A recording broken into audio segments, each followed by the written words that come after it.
Subscribe, friends! 3 days in.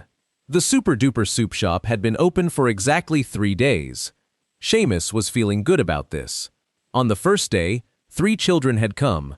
On the second day, they had come back and brought their cousin Gerald, who ate 2 bowls. On the third day, something new happened. Word had spread. By 10:30 in the morning, every table in the Super Duper soup shop was full. This was impressive. There were 4 tables. Sheamus stood in the kitchen doorway and looked at all 4 full tables. He looked at Soupy, who was wearing a very small apron that he had found somewhere and put on himself. Sheamus was not sure where the apron had come from. He chose not to ask. "Sheamus, are you ready?" Soupy straightened the apron. He gave one firm nod. Sheamus was not entirely sure this was reassuring. The orders. The orders came in fast. Table 1 wanted soup. Table 2 wanted soup. Table 3 also wanted soup. Table 4, which was Tanner, Bella, and Matthew, wanted several specific things. Tanner, extra noodles. Bella, regular noodles, but I would like to know where they come from. Matthew, soup. Sheamus wrote all of this down. Then he went to the kitchen and started 4 pots at once. This had not been his original plan. His original plan had been to make soup in 1 pot and then serve it. The plan had not accounted for 4 tables. Soupy was doing his best. His best involved stirring 1 pot very enthusiastically, tasting it with a very small spoon, and then nodding at it as if it had said something worth agreeing with. The big request.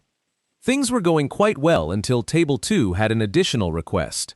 Their name was Mrs. Chen. She ran a bakery 2 streets over. She had come in for lunch. She had enjoyed the soup very much. She now had a question. "MRS, Chen, do you do large orders? For events?" Sheamus, "What kind of events?" MRS, "Chen, my nephew is having a birthday party tomorrow. 12 children. Could you make enough soup for 12 children?" Sheamus thought about this. He thought about his 1 stove, his 4 pots, his 1 mouse assistant with the unexplained apron. He thought about 12 children, each requiring a bowl of soup. He thought about the golden soup spoon on the shelf by the door, which he had won at cooking school. It was inscribed, "For excellence in soup." Sheamus, "Yes, I can do that." He could probably do that. The afternoon. The afternoon was complicated. Sheamus made a plan. The plan had 17 steps. Soupy could not read the plan, but he seemed to understand it in the way that Soupy understood most things, which was by intuition and by carefully watching Sheamus's face. When Sheamus looked worried, Soupy stirred faster. When Sheamus looked pleased, Soupy tasted the soup. When Sheamus looked at Soupy, Soupy looked back with the expression of someone who was definitely not about to do anything they should not do. At 4 o'clock, Sheamus made a decision. He tasted all 4 pots in sequence. He adjusted the first. He adjusted the third. He left the second and fourth alone, because they were right. He looked at the row of containers waiting to be filled. 12 children. He thought about cooking school, about the first day, when he had not known how to hold a ladle properly, about the 10th day, when the soup had been terrible, about the day he had won the golden soup spoon, when everything had finally come together. He started filling containers. Soupy helped. He was very good at putting the lids on. 6 o'clock. By 6 o'clock, 12 containers were sealed, labeled, and ready.